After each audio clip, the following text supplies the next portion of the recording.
Para pasutri yang dikasihi Tuhan, semoga saudara-saudara semua dalam keadaan baik dan sehat. Kita dipanggil Tuhan untuk menyatakan kasih-Nya dalam hidup saling menolong. Dan hidup saling menolong itu selalu perlu dimulai dalam lingkup yang paling kecil, yaitu dalam hidup pasangan suami istri. Semoga kasur atau kebersamaan pasutri online dapat membantu kita untuk jadi pasutri yang saling menolong, dan karena itu selalu hidup mesra. Mari sekarang kita nyanyikan lagu kemesraan.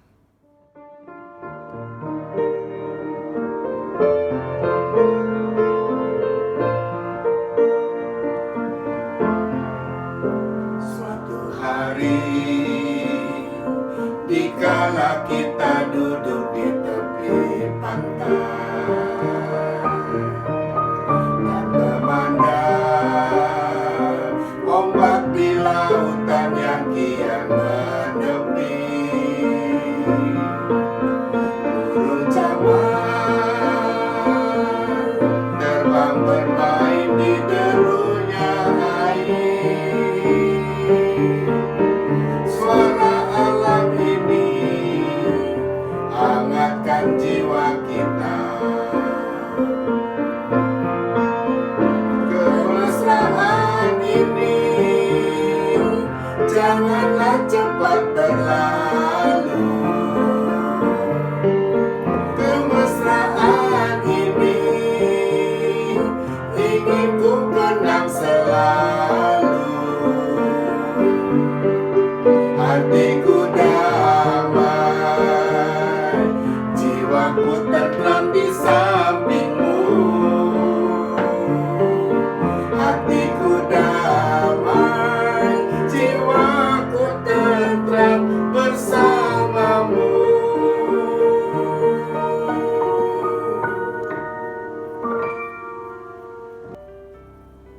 Para pasutri yang dikasihi Tuhan, seperti dikatakan dalam episode pertama, bahwa Tuhan itu sebetulnya selalu merancangkan yang baik buat kita manusia.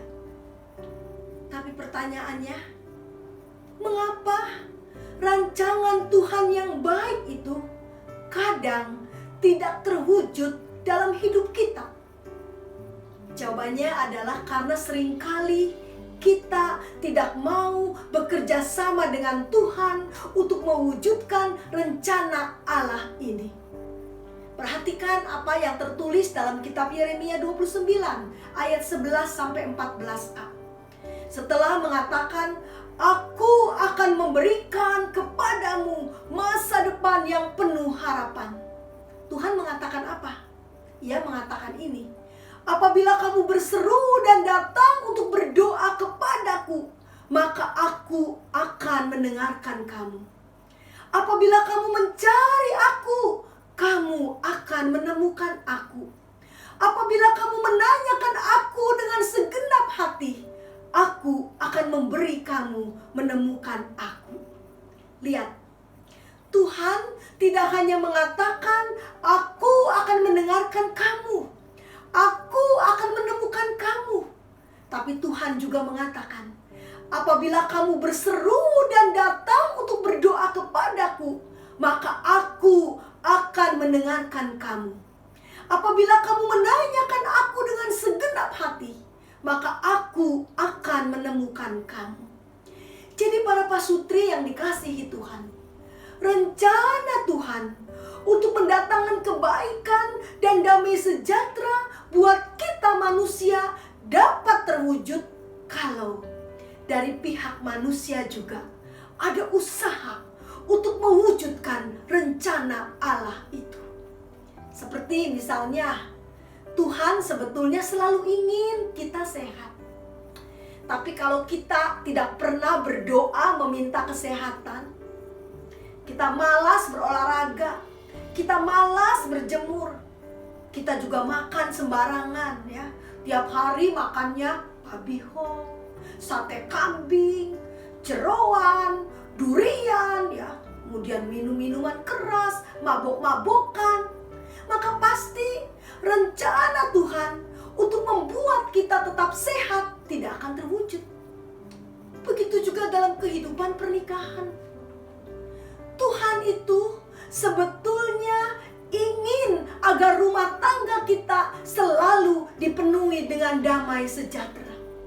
Tapi kalau kita juga tidak pernah berdoa meminta pimpinan Tuhan untuk hidup pernikahan kita, kita juga tidak pernah berdoa bersama pasangan, kita juga tidak pernah kasih waktu buat pasangan.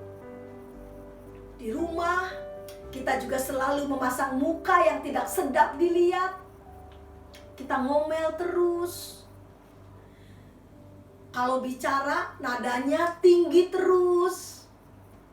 Kita juga gak pernah mau mengalah. Selalu ingin menang, gak mau berkorban. Senangnya didengarkan, tapi tidak mau mendengarkan. Senangnya mencela, mengkritik, bukannya memuji. Maka pasti rencana Tuhan untuk membuat kehidupan pernikahan kita dipenuhi dengan damai sejahtera juga tidak akan terwujud. Bahkan jangan-jangan sampai mati, tetap tidak akan terwujud. Jadi sungguh, supaya rencana Tuhan untuk memberikan damai sejahtera dalam hidup pernikahan kita dapat terwujud, tidak bisa tidak. Kita harus bekerja sama dengan Tuhan untuk mewujudkan rencana Allah ini. Bagaimana caranya? Pertama-tama, kita harus membawa dalam doa relasi kita sebagai pasutri. Biasakan punya waktu untuk berdoa bersama pasangan. Seorang suami pernah mengatakan bahwa berkat doa bersama pasangan, maka kalau ada masalah di antara mereka, masalahnya jadi tidak pernah berkepanjangan. Malam itu juga saat berdoa bersama, semuanya bisa terselesaikan. Karena di hadapan Tuhan, gak mungkin katanya kita bisa merasa diri benar. Yang ada, kita cuma bisa saling meminta maaf. Jadi kasih waktu buat doa bersama pasangan, sebab manfaatnya akan luar biasa buat hidup pernikahan kita. Dan yang kedua, supaya rencana Tuhan yang baik ini terwujud dalam hidup pernikahan kita, kita juga harus terus aktif melakukan yang baik buat pasangan. Misalnya, kita harus lebih suka memuji daripada mencela atau mengkritik. Kita harus lebih suka melayani daripada dilayani. Kita harus lebih suka mengampuni daripada diampuni, atau daripada mendendam. Kita harus lebih suka berbicara dengan kata-kata dan nada yang halus daripada berbicara dengan kata-kata dan nada yang kasar. Kita harus lebih suka mengalah daripada selalu ingin menang. Pokoknya kita harus terus aktif melakukan yang baik. Percayalah, kalau hal ini kita lakukan, maka seburuk apapun kehidupan pernikahan kita saat ini, bukan hanya kehidupan pernikahan kita pasti bisa terselamatkan, tapi sukacita dan damai sejahtera pun pasti akan bisa kita rasakan. Para pasutri yang dikasihi Tuhan, untuk melakukan yang baik ini, jangan tunggu pasangan kita yang melakukannya. Tetapi mari kita mulai dari diri kita dahulu. Seperti yang dikatakan dalam lagu, "Ku mulai dari diri sendiri." Mari kita bersama menyanyikannya.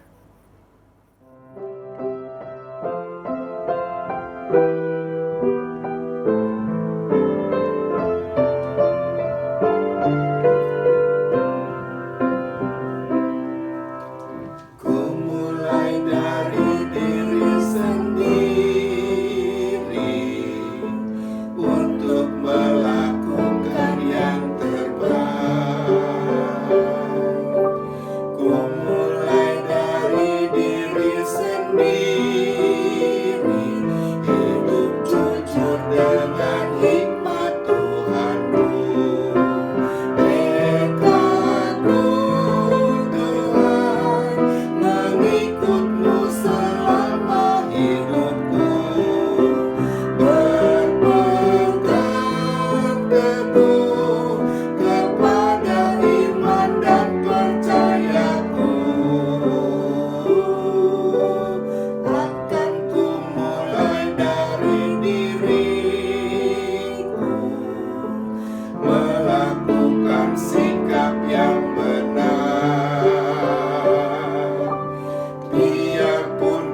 Sampai bertemu lagi dalam acara Kasur Online episode berikutnya.